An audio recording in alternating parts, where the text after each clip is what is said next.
김현종의 잠재력과 현실 사이, LG 트윈스 외야의 미래를 가늠하다.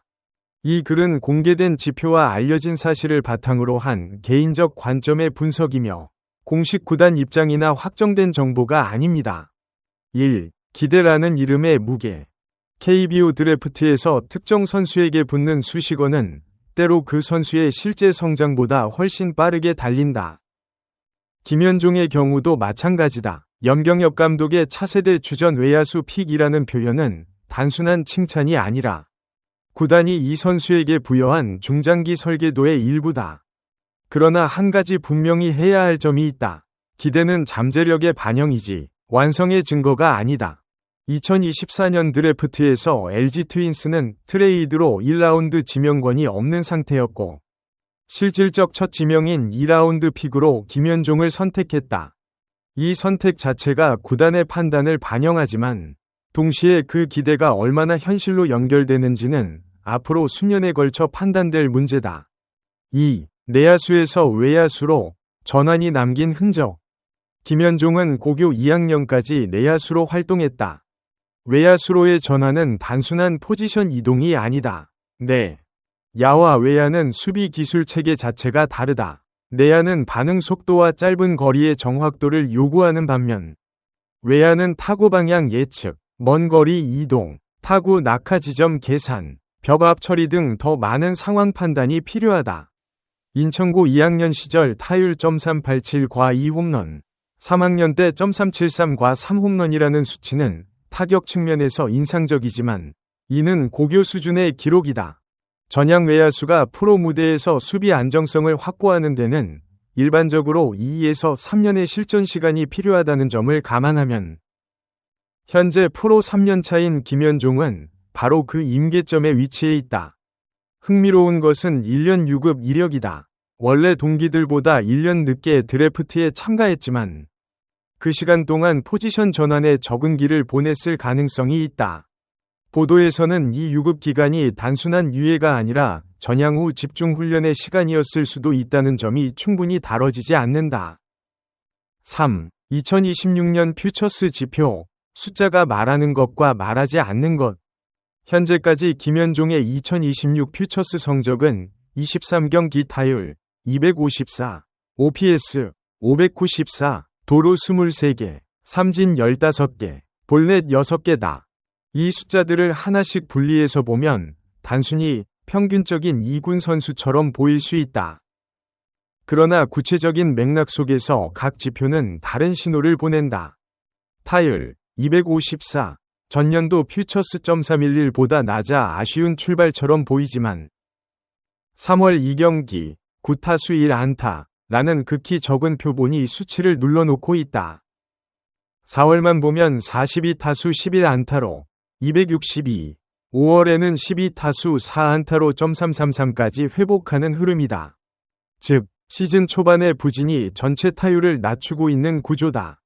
OPS .594, 장타율 .270, 이출루율 .324 보다 낮다는 것은 현재 이 선수의 공격이 스피드와 컨택 중심으로 구성되어 있음을 의미한다.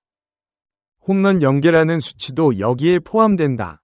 186cm, 85kg의 피지컬을 감안하면 장타 잠재력은 충분하지만 현 시점에서 그것이 발현되지 않고 있다. 도루 23개. 이것이 가장 눈에 띄는 숫자다. 23경기 23도루는 사실상 경기당 1도루에 가까운 페이스다. 이 수치는 단순한 발빠름을 넘어 투수와 포수 조합 분석, 스타트 타이밍 조율 등 지적 능력도 포함한다. 다만 2군 환경에서의 도루 수치가 1군에서 동일하게 유지될 수 없다는 점은 감안해야 한다. 삼진, 볼넷 비율, 볼넷 6개, 삼진 15개. 이 비율은 현재 김현종의 가장 뚜렷한 발전 과제다. KBO 리그에서 1군 주전으로 자리 잡은 외야수들을 보면 대부분 삼진보다 볼넷 수가 최소 비슷하거나 많은 경우가 많다. 특히 스피드형 선수의 경우 출루율이 낮으면 도루 자체의 가치가 희석된다. 출루 오른쪽 화살표 도루로 이어지는 플레이 패턴이 성립하려면 먼저 출루 자체가 보장되어야 한다. 4. 1군 콜업, 타이밍과 배경.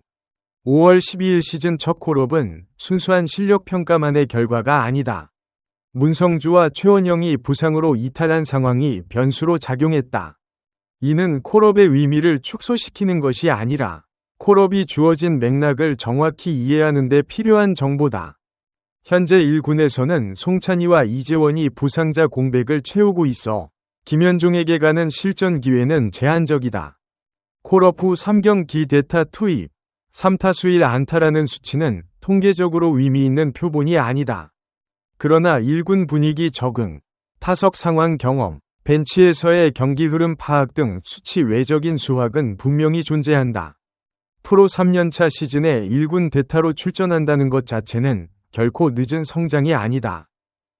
KBO에서 외야 주전이 자리 잡는 시간을 역산하면 3에서 4년차가 전환점이 되는 경우가 많다. 올 시즌이 그 분기점이 될 수 있는지 여부는 하반기 기회가 얼마나 주어지느냐에 달려있다. 5. 박혜민이라는 기준의 압박. 박혜민의 대체자라는 표현은 김현종에게 특정한 역할 모델을 요구한다. 박혜민은 LG에서 타율, 출루율, 수비 범위, 주로 공격성을 동시에 수행했던 선수다. 이 모든 요소를 한 선수에게 기대하는 것은 단순한 비교가 아닌 복합적인 역할 기대치를 부여하는 셈이다. 현재 김현종의 스탯 구성은 스피드 중심 외야수의 모습을 보여주고 있다. 이는 박혜민과 유사한 방향성이지만 성구안과 장타력의 결합 없이는 그 역할을 온전히 수행하기 어렵다. 도루가 가장 먼저 완성되고 있다는 점은 긍정적이지만 출루율이 따라오지 않으면 도루의 실질적 가치가 줄어든다. 박혜민과 비교하는 것이 의미 없다고 단정할 수는 없다. 다만 비교의 프레임이 선수의 발전 과정 중간에 적용될 때는 그 선수 고유의 성장 곡선을 흐릿하게 만들 위험도 있다. 김현종만의 장점이 무엇인지를 독립적으로 평가하는 시각도 필요하다. 6. 군 복무라는 변수, 구단의 로드맵과 연동. 공익 판정이라는 복무 유형은 현역 입대보다 커리어 연속성 면에서 유리한 측면이 있다. 그러나 복무 기간 중 훈련 환경이 제한된다는 점은 여전히 변수다. 구단 입장에서는 복무 시기를 조율할 수 있는 여지가 일부 있지만 최종 결정은 병무청 기준에 따른다. 만약 복무가 2027에서 2028년 사이에 이루어진다면 그 이전에 1군 주전 경험을 충분히 쌓는 것이 복귀 이후 조기 적응에 결정적으로 중요해진다. 반대로 복무가 이른 시일 내에 이루어지면 LG의 외야 운용 계획 전체가 재구성될 수 있다.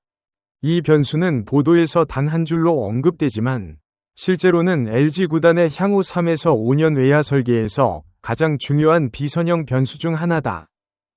7. 중립적 시각으로 본 현재 위치. 지금 이 시점에서 김현종을 평가한다면 아직 판단하기 이른 단계라는 것이 가장 정확한 표현일 수 있다. 부정적인 의미가 아니라 현재 수집된 데이터만으로 그를 확정적으로 평가하는 것이 통계적으로 부적절하다는 의미다.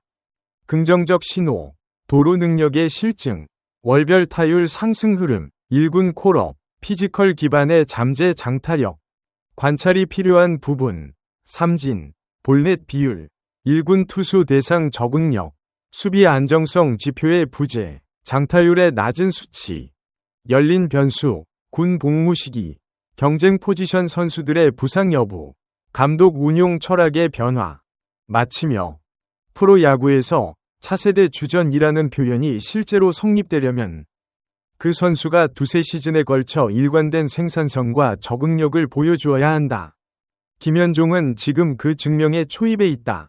도루 23개라는 숫자는 그의 강점이 어디에 있는지를 가리키고 있고 삼진, 볼넷 비율은 그가 넘어야 할 벽이 어디에 있는지를 보여준다. 기대와 현실 사이의 거리를 좁히는 것은 결국 시간과 반복적 실전 경험의 몫이다. 2026 시즌이 아직 반이 남아있다는 사실이 이 선수를 지켜보아야 할 이유다.